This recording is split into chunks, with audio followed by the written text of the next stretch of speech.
Hi everybody, it's great to be back here again tomorrow. It's Wednesday, we're ready to enter our Succoth, our holiday is here, it's on our doorstep, we're so excited. I have a present for you all. Look at that beautiful citron. Wow, just looking at it, it's supposed to be able to heal you, to make your eyes stronger, to make your body healthier. It's so beautiful, and we're so excited about the holiday coming in. There are so many aspects. This holiday is full of so many Jewish laws. We studied the Talmud. There's an entire tractate dealing with the holiday of Sukkot. Wow, how do we keep up with everything? How to build the sukkah and the schach, the roof of the sukkah is so detailed, and everything relating to the four species, of course, and we're praying for rain, and the way every day the different ushpizin, the guests that enter the sukkah. We can talk about so many different areas. What can we focus about today? Today I would like to mention a few words of the Chalban, one of the great Kabbalistic masters of our generation, that talks about Sukkot. He talks about 7 different aspects that are reflected within the Sukkah. And I'd like to focus on one of them. And this aspect refers to the schach as the major part. If you look at the Sukkah, the walls are very simple, straightforward. You can make your walls out of anything, basically. As long as they're strong and they're going to be able to withstand just a simple, as we say, a ruach mitzuyah, a normal wind, not hurricane forces, but a normal wind. That's something that's enough to be kosher walls. But the roof is very complicated. For example, you can't put on your roof as schach a tree that has fruit on it, because the fruit can receive uncleanliness. So you have to remove the fruit. It can't be attached to the ground. You can't build a sukkah under a tree or inside your house. Where what we want, the roof is the most important aspect of the holiday. The name Sukkah, as a matter of fact, comes from Succoth, the roof of the Sukkah. And what is reflected within the Succoth? One aspect reflected in the Succoth is that Rabbi say, of course, in the Mishnah, that you must have more shade than sun. So in other words, there's a connection between the shade and the sun. What is that connection? As it says in Isaiah 4, I think verse 6, talks about that a Sukkah will be for shade during the day, right? So we see the aspect of a sukkah is for shade. What does the shade refer to? Shade is protecting us from something. The sun has a tremendous amount of energy. And according to our rabbis, the sun represents, on one hand, the light of God. Of course, this is all a parable, mashal. God forbid to think of God as the sun. Those are idol worshippers, right? But in reality, we're just saying the concept of light, that this tremendous heavenly body gives off light, that represents the heavenly light coming from, of course, the spiritual plane, from God, the spiritual energy. So on one hand, the sun has that aspect of God, that goodness, giving us that light. On the other hand, the sun is a very, very dangerous thing, and it could give us tremendous heat and dryness and cause fires, as we all know. These forest fires go on, and it's always a very dry time. Now here in Israel, for example, until the rains come, very, very dangerous time. So the sun, and we all want to hide from the sun, so the sun has the other aspect of representing these forces of danger. And therefore, the schach, the shade of the sukkah, comes to protect us, on one hand, from this danger. And that's one aspect of looking at the sukkah. The sukkah, as we know, the shemesh, our rabbis bring down, is also reflects, on one hand, the nations of the world. The nations of the world that are the evil forces, the evil nations that want to come against Israel throughout the generations, throughout history, they're all reflected in the sun. In other words, that those forces of burning and destruction, the destructive forces of the sun, are represented in the sun. And Israel is likened to the moon. And therefore, we can look at the sukkah as a place where we are going to be protected. God is placing us in the sukkah, in the shade of the sukkah, representing our protection. We are relying on God, on the divine presence, to protect us and shield us from these evil forces. Now, these evil forces, of course, are the forces that we need to rectify from the sin of the primordial sin that are in the world. We call them the husks, and these forces that bring the world down, that are drawing the world towards goals in life that are very, very materialistic, very anti-spirituality and purity. And therefore, we are on the holiday of Sukkot, we'll be entering the Sukkah, and we are being shielded and protected from these external forces that can bring us away from God and disconnect us, God forbid, from the creator of the universe. And this is reflected, of course, within the sun itself. As a matter of fact, I'd like to bring a midrash down, which actually sort of talks about this. And the midrash says like this. It says, Zeh Shamal Katuv, according to the verse, Hashem Elokim, well, Hashem, Oz Yeshuati, the fortress of my salvation, Succoth Eloshi, you will cover over me, Succoth, from the word Succoth, you will cover over my head, Biyom Nashik, in other words, in a day of battle, you will cover over you'll be a protecting shield for me. It says, if you look in Psalms 140, verse number 8, Amar Rabbi Pinchas says, HaKohen, Ben Chama, the son of Chama, says like this,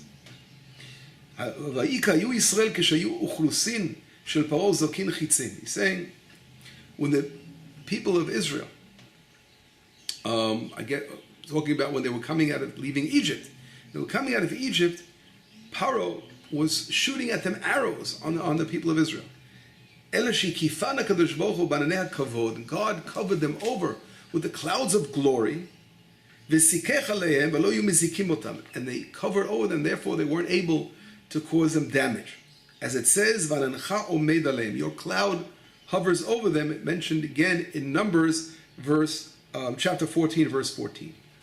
And therefore it says, Sakota leroshi biyom nashik, cover over me in the day of battle.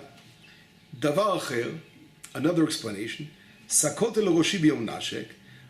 What does it mean, that verse, to cover over my head in the days of battle? Amar kadosh baruch hu, afani latid lavo. In the future, God says to Israel, just like I did in Egypt, lavo atidim kol umot olam likanes al eretz Yisrael. The nations of the world are going to all come against Israel.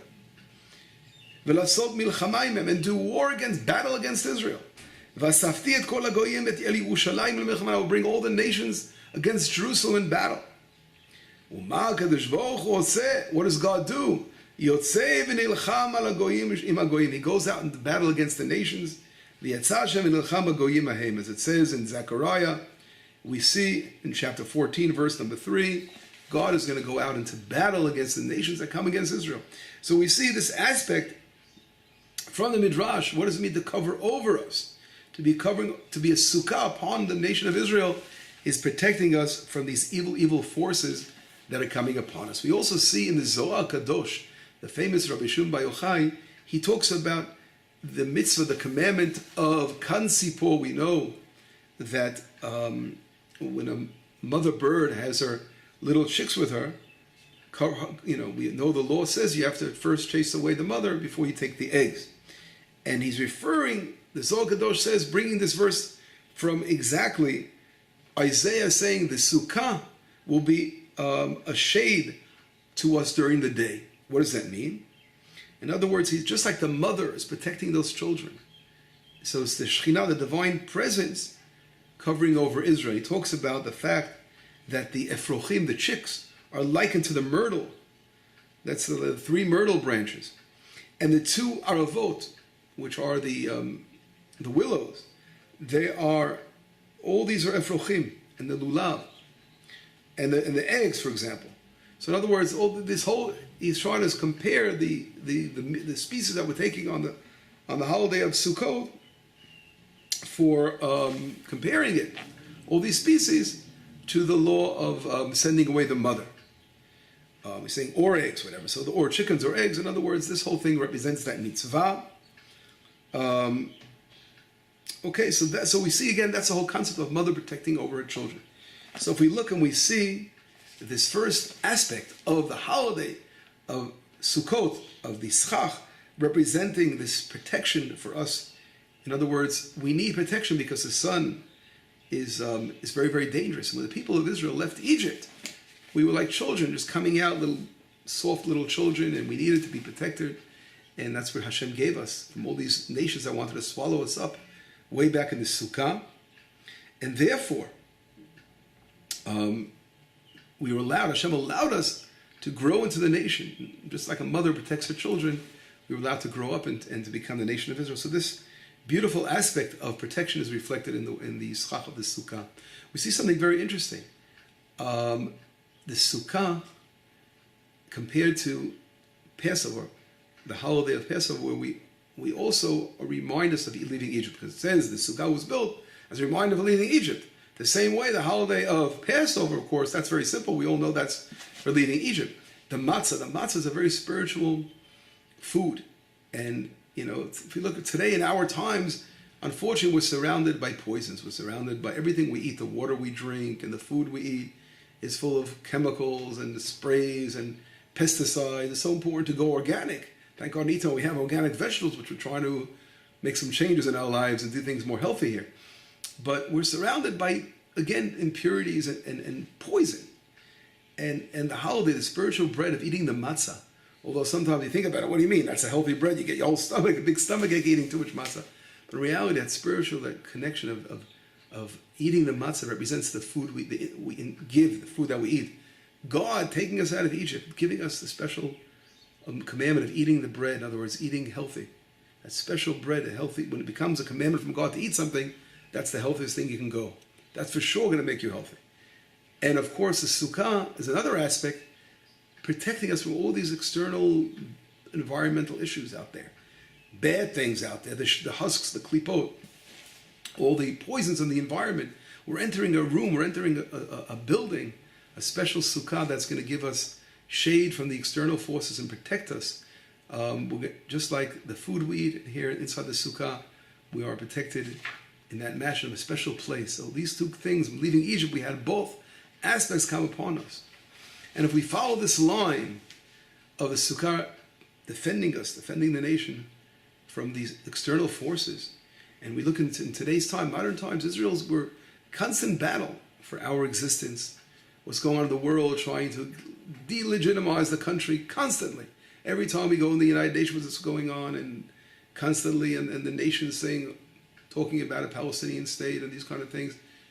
No, people are not giving up to destroy, not let us live as the nation of Israel is supposed to live in the land. We're still in battle. The battle's not over yet.